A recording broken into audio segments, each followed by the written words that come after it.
하나님 말씀 사무엘상 11장 14절 15절입니다. 사무엘이 백성에게 이르되 오라 우리가 길갈로 가서 나라를 새롭게 하자.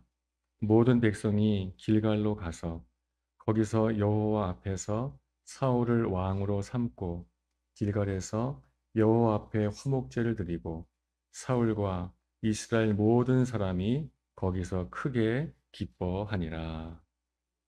아멘. 하나님 아버지, 이 시간에 우리 가운데 말씀해 주시옵소서. 그 말씀으로 우리가 새로워지게 하시고 그 새로워진 우리들이 서로를 바라보며 크게 기뻐하는 그런 복된 예배가 되게 해 주시옵소서. 예수님의 이름으로 기도 올렸습니다. 아멘. 이 말씀을 가지고 날마다 새로운 날마다 새로운 우리 이런 제목으로 하나님 말씀을 아, 듣도록 하겠습니다. 몇 주째 계속 주인공은 사울입니다. 오늘 드디어 사울이 공식적으로 왕의 자리에 서게 되는 그런 본문의 말씀입니다. 가정주일이니까 좀 가정주일에 맞는 어떤 말씀을 주실까? 어떤 말씀을 전할까? 이렇게 생각을 하는데 그래서 고민하다가 그래도 일단 진도대로 사무엘상 말씀 한번 봐보자 하고 11장 말씀 이렇게 읽는데 이 14절 말씀에 있는 것 우리가 길갈로 가서 나라를 새롭게 하자 이 말씀이 있는데 음, 나라를 새롭게 하자라는 말을 가정을 새롭게 하자 이렇게 읽혀지는 거예요. 네. 하나님께서 이스라엘 나라를 새롭게 하신 것처럼 우리의 가정을 새롭게 해 주시기를 소망합니다. 예, 그래서 어, 우리의 가정이 새로워지기를 소망하며 말씀을 들으면 좋겠는데 근데 말씀을 이렇게 묵상하다 보니까 결국은 나라가 새로워지는 것도 가정이 새로워지는 것도 그 뿌리는 하나더라고요. 내가 새로워져야 되는 거죠. 어, 우리 집은 아빠가 문제야. 아빠만 새로워지면 되는데 예, 이 나라는 대통령이 문제야. 대통령만 새로워지면 되는데 아니에요. 대통령이 새로워져도 아버지가 새로워져도 내가 새로워지지 않으면 여전히 우리 집은 새롭지 않은 거예요. 우리나라도 새롭지 않은 거죠. 결국은 하나님께서 가정을 새롭게 하신다면 나라를 새롭게 하신다면 그 방법은 뭐겠습니까? 우리를 우리 개인을 새롭게 하실 것입니다. 결국은 우리가 이 나라가 새로워지기를 또 교회가 새로워지기를 우리의 가정이 새로워지기를 원하시죠? 그래서 자꾸만 대통령만 욕하지 마시고 어떻게 되겠습니까? 실은 내가 새로워져야 돼요. 어떤 뭐 대단한 대통령이 세워져도 내가 새로워지지 않으면 여전히 나는 옛사람이고 우리 가정은 여전히 옛 모습이에요. 그러나 오늘 우리가 새로워지면 상황, 환경이 어떠하든지 간에 예, 새로운 날을 맞이하게 될 줄로 믿습니다. 결국 하나님께서 이스라엘을 새롭게 하시는데 그것도 물론 결국은 사울을 새롭게 하심을 통해서 이스라엘을 새롭게 하시는 거죠.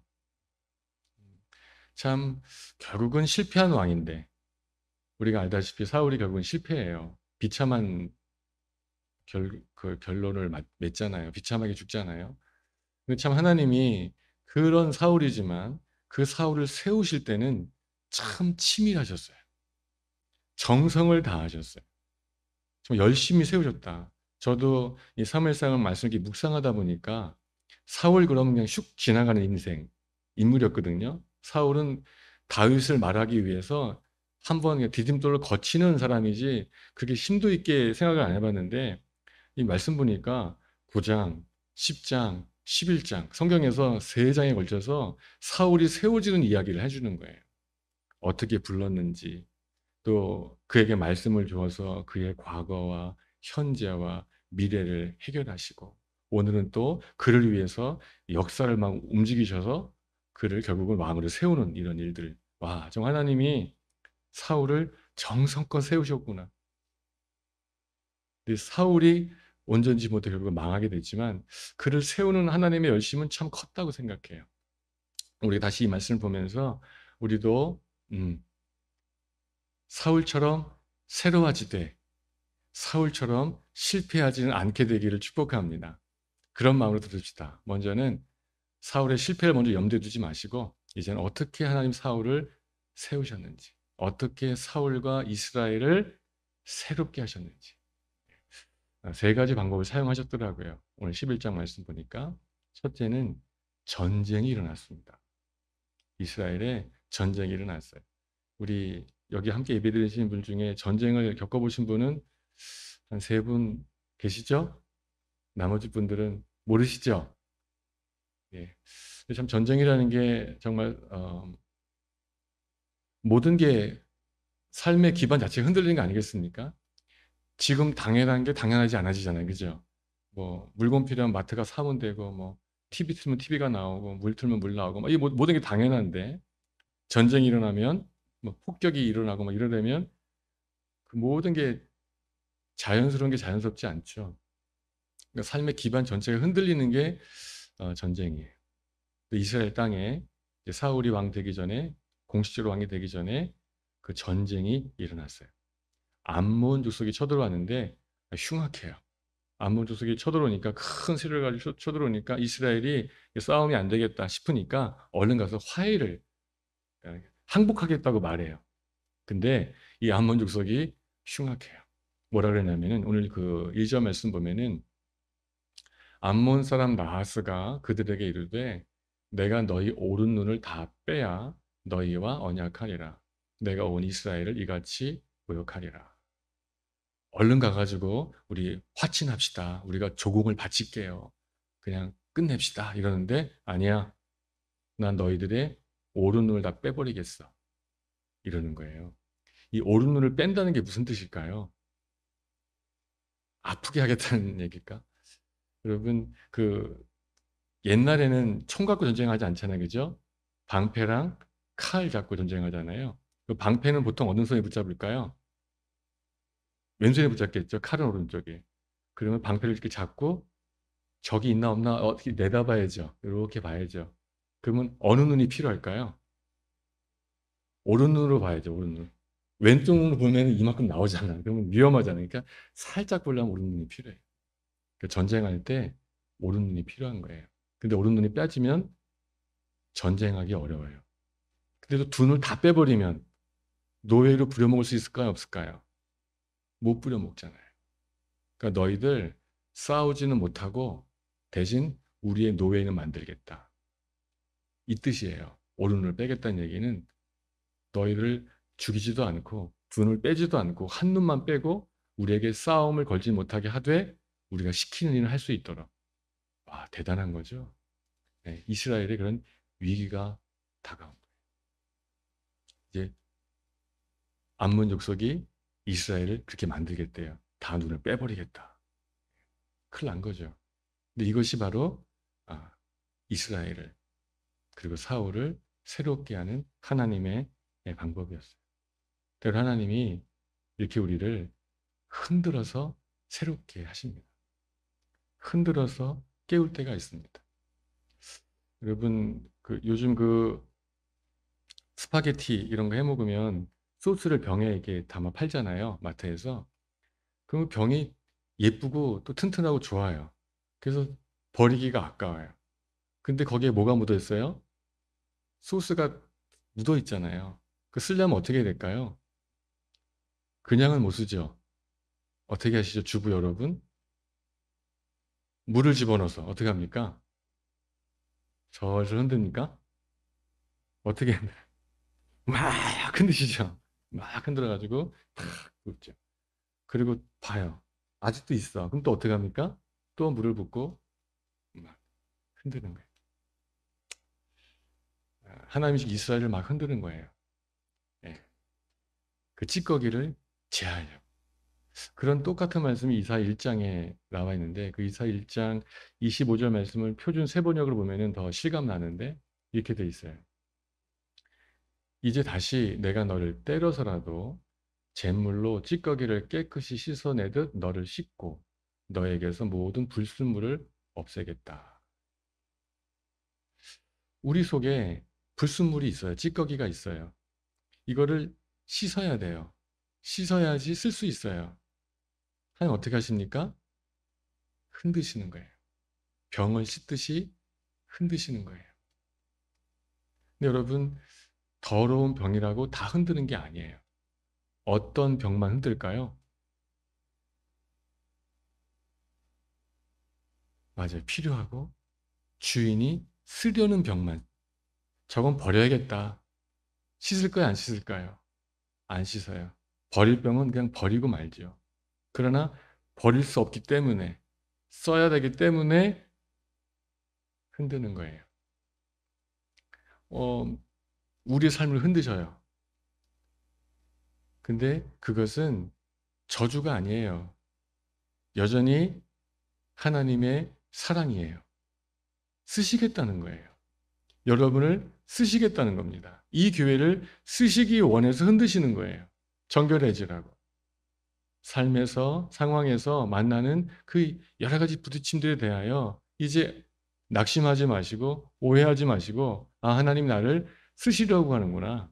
디모데후서 2장 말씀에 이렇게 말씀하십니다.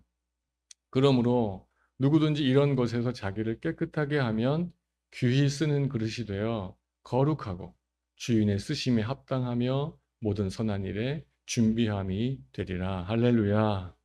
네. 깨끗하게 하여 쓰시려고 준비하시는 거예요.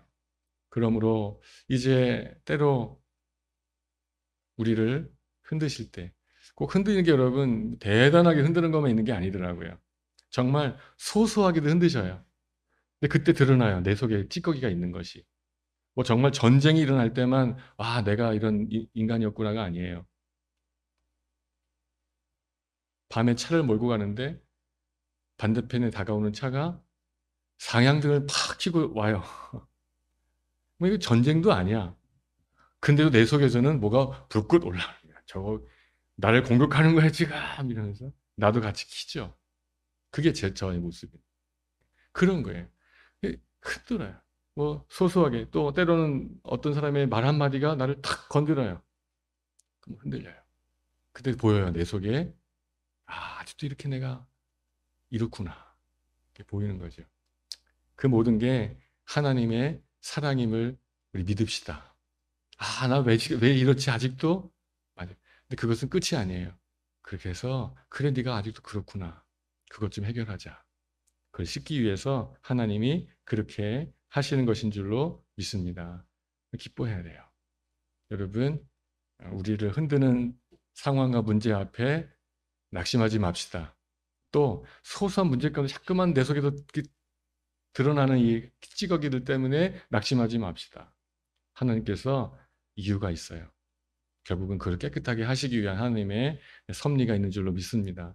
그 야고보 1장에 보면은 이렇게 말해요.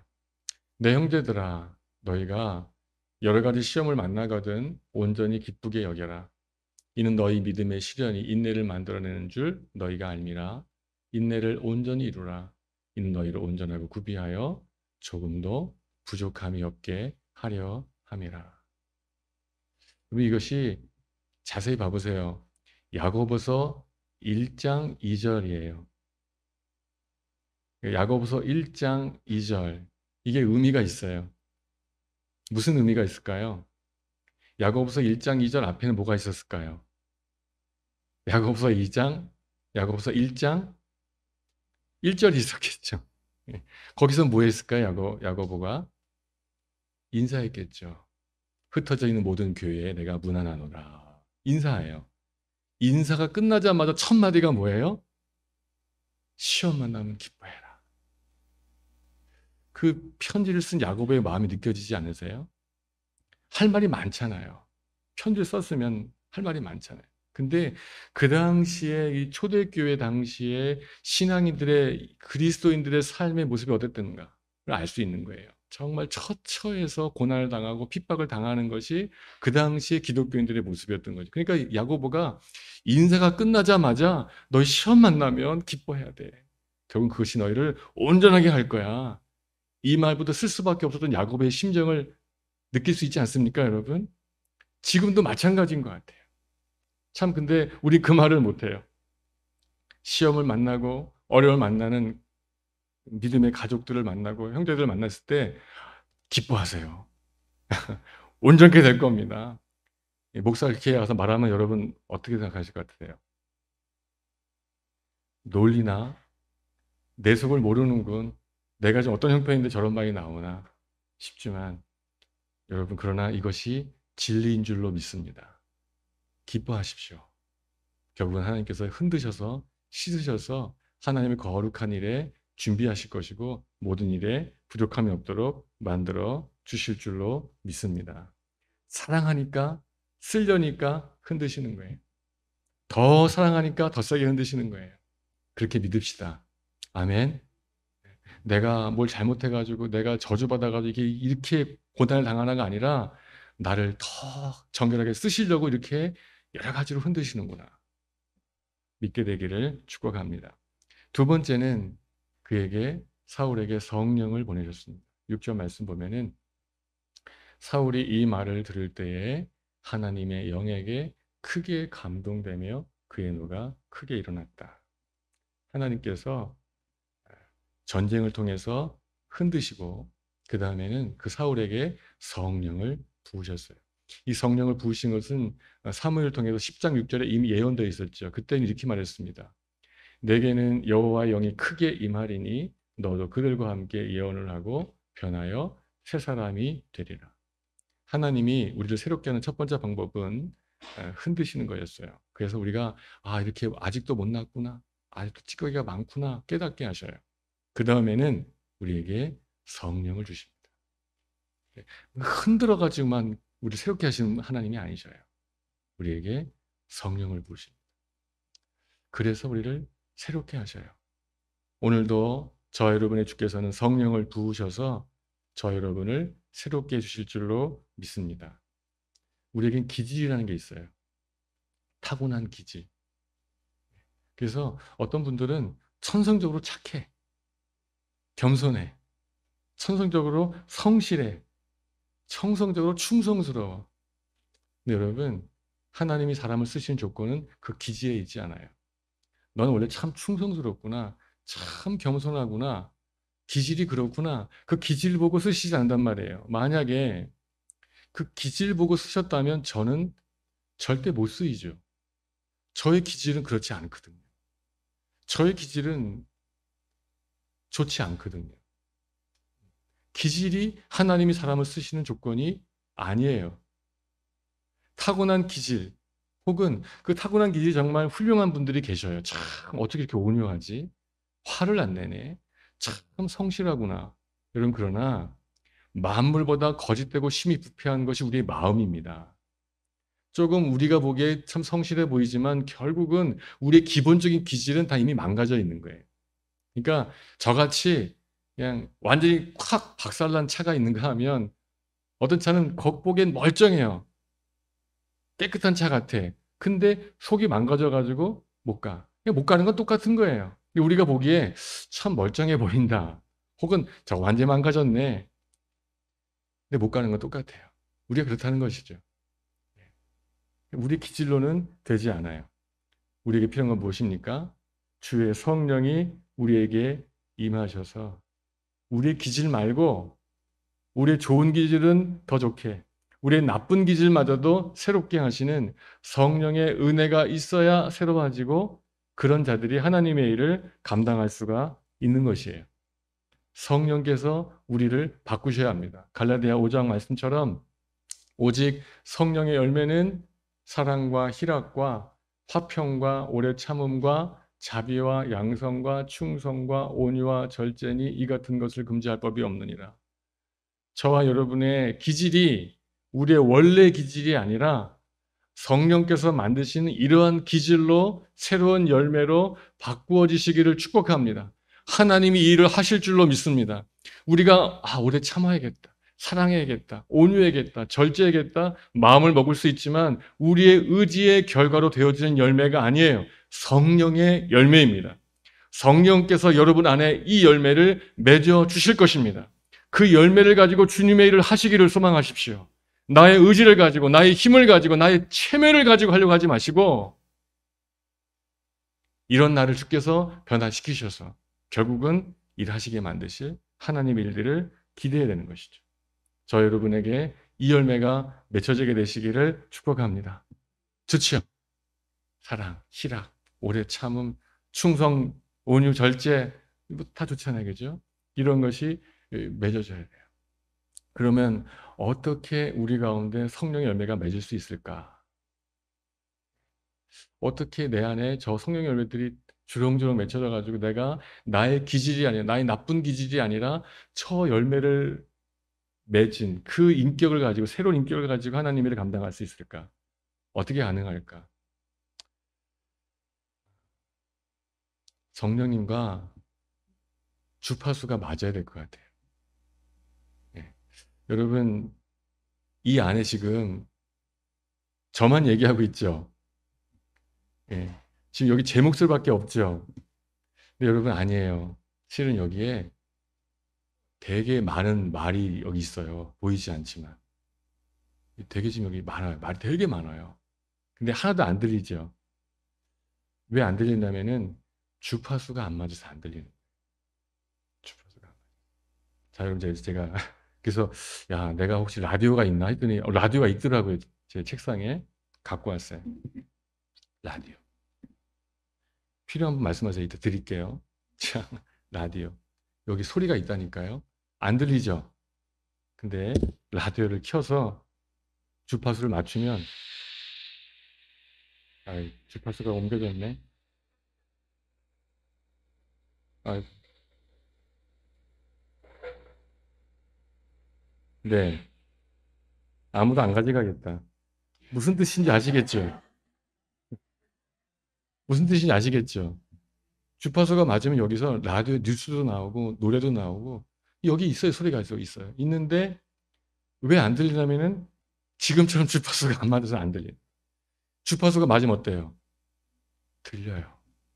다들 생생하게 들려요. 똑같습니다. 여기에 성령님이 계셔요. 성령이 여기 계셔요. 하나님이 여기 계셔요. 근데 나에게 안 들려, 그게. 그러니까 나에게 그 열매가 맺히지 않는 거예요. 그러니까 하나님과 우리가 주파수가 맞아야 돼요. 그 하나님과 우리 주파수를 맞추는 방법이 뭔가? 저는 그것이 하나님의 말씀과 기도라고 믿습니다. 여러분이 하나님의 말씀을 펴야 되는 것이고 하나님께 기도해야 되는 것이에요. 생각으로만 아니라 관념으로만 아니라 물리적인 시간을 들여야 돼요. 시간을 들여서 말씀을 펴야 되고 시간을 들여서 기도를 해야 해요. 라디오를 켜는 것처럼 그런 것을 하셔야 돼요. 그래야 하나님과 주파수가 맞아요.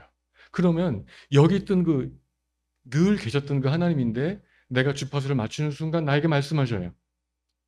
그때 우리 가운데 저 열매가 맺혀지게 되는 거예요.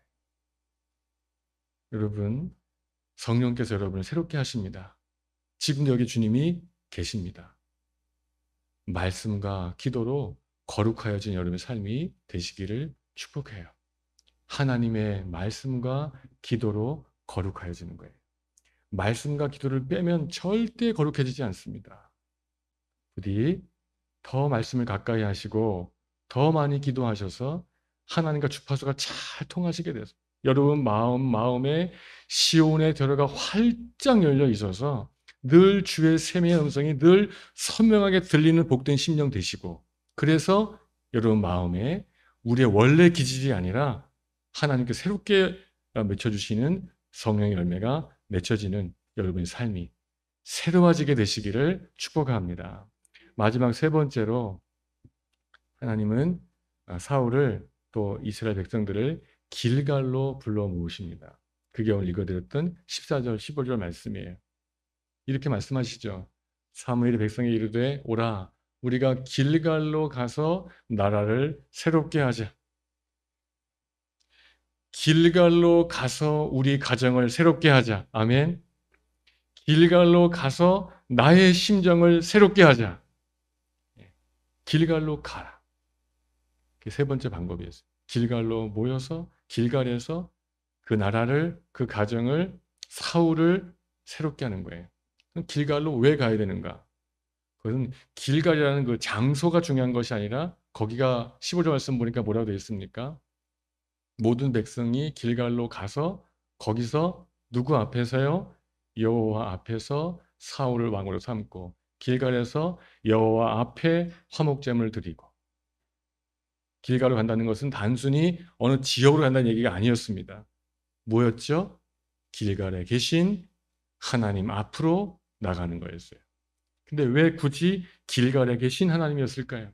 왜 길갈의 하나님이었을까요? 길갈에 의미가 있습니다. 길갈은 어떤 곳이었냐면은 이스라엘 백성이 광야를 지난 다음에 요단강을 건너 가나안 땅에 들어갔는데 첫 발을 디뎠던 곳이 길갈이에요. 그래서 하나님께서 명령하십니다. 요단강을 건너왔기 때문에 적진 가운데 들어온 거예요. 전쟁터에 들어온 겁니다. 근데 하나님이 희한한 명령을 내리셔요.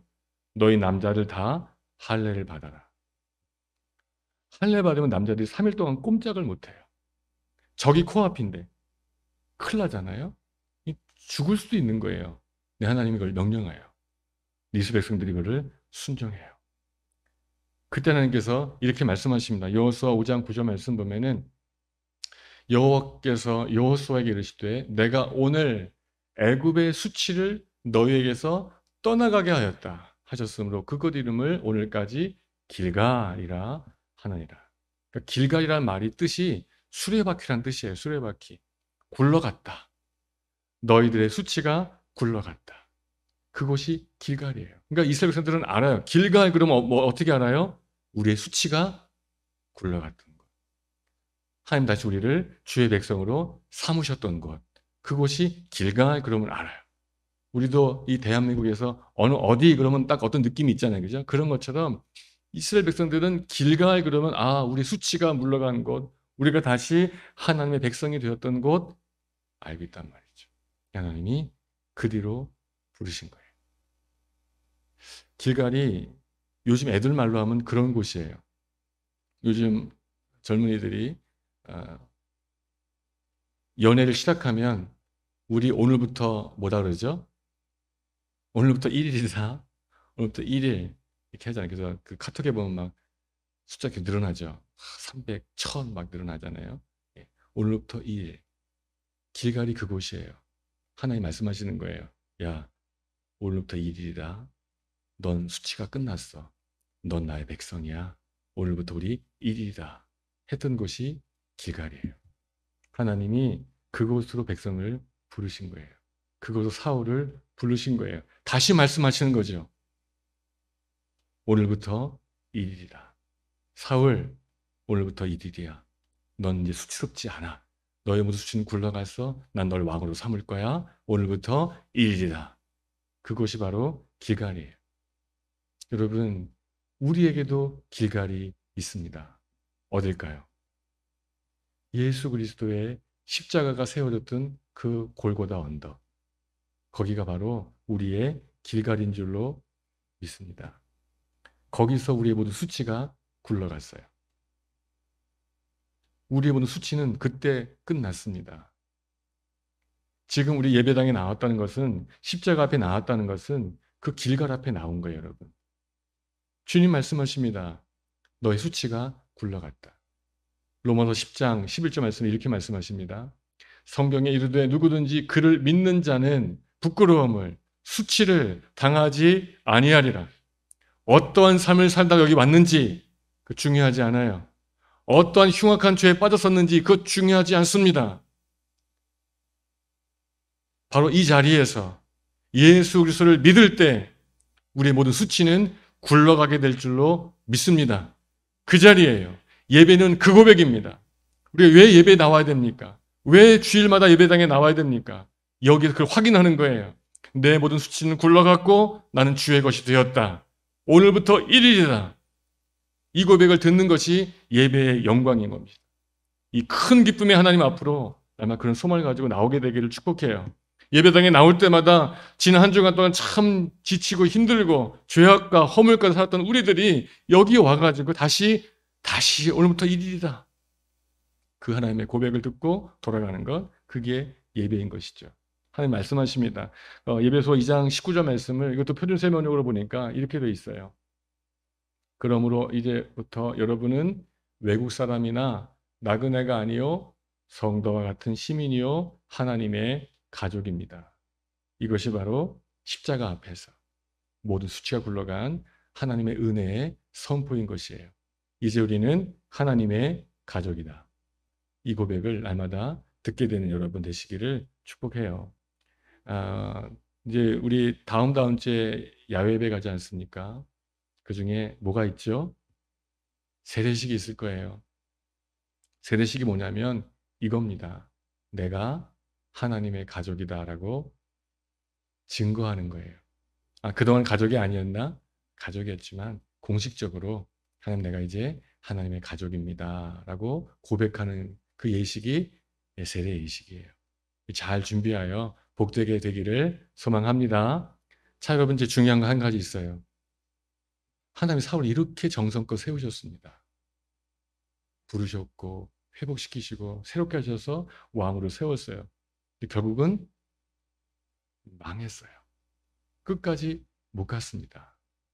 이게 중요합니다. 왜 그랬을까요? 제목이 중요합니다. 날마다 새로운 나아가 돼야 돼요. 새롭다는 것은 날마다가 빠지면 안 돼요. 오늘 새롭지만 내일과 똑같으면 이건 이미 새로운 게 끝난 거예요. 새롭기를 원하십니까?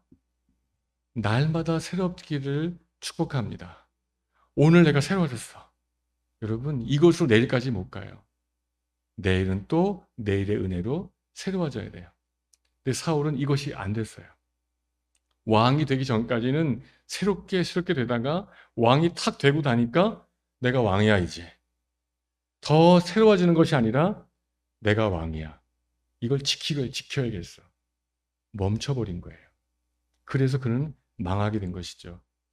사랑하는 여러분, 결코 여러분은 멈추지 마시기를 축복해요. 똑같은 사울이 신약에 나옵니다. 이 구약의 사울은 망했는데 신약의 사울, 나중에 바울이 되죠. 그 사울이 이렇게 고백하지 않습니까? 빌립보 3장 12절 말씀에 같은 사울의 고백이에요. 내가 이미 얻었담도 아니요 온전히 이루었담도 아니라 오직 내가 그리스도 예수께 잡힌받은 그것을 잡으려고 달려가노라. 여러분 선줄로 여기지 마십시오. 넘어질까 위험스럽습니다. 처음 된 자가 나중되고 나중된 자가 내가 뭐라 그랬죠? 처음 된 자가 나중되고 나중된 자가 처음 되는 거예요, 여러분. 내가 지금은 누구보다 믿음이 더 좋은 것 같아 보이고 더 내가 훌륭한 것 같아 보이지 않습니까? 그게 멈춰 있는 거예요. 마치 토끼와 거북이처럼. 내가 이만큼 앞서갔어. 게으른 것이죠. 새로워지기를 꿈꾸지 않는 것이죠. 나중되기 쉽습니다. 넘어지기 쉽습니다. 결코 멈추지 마시고 끝까지 달려가게 되기를 축복해요. 멈추는 자전거는 넘어지는 것입니다. 달려가는 자전거가 안전한 것이에요. 부디 여러분 결코 믿음의 행진을 멈추지 않게 되기를 축복해요.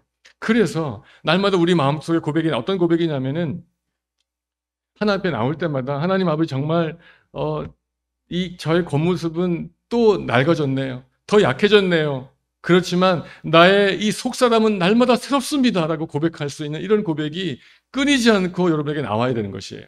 우리 한번 이 말씀을 함께 읽어봅시다. 고백합시다. 그리고 이것이 우리의 말씀이 되기를 한번 믿어봅시다. 아멘. 합의 7 시작. 그러므로 우리가 낙심하지 아니하노니 우리의 겉사람은 낡아지나 우리의 속사람은 날로 새로워지도다. 날마다 새로워지는 여러분 모두가 되시기를 예수님의 이름으로 축복합니다. 하나님이 일을 하십니다. 흔드시면서 하십니다. 사랑하시기 때문에 흔드시는 거예요. 성령을 부으십니다. 날마다. 채널을 맞추십시오. 날마다 십자가 앞에 내 모든 수치를 굴려보내신 십자가 앞에 날마다 고백하며 나오십시오. 힘쓰십시오. 반드시 주께서 여러분을 날마다 새롭게 해 주실 줄로 믿습니다. 아멘. 우리 함께 심으로 기도하겠습니다. 하나님 아버지, 우리를 구원하신 은혜 감사합니다.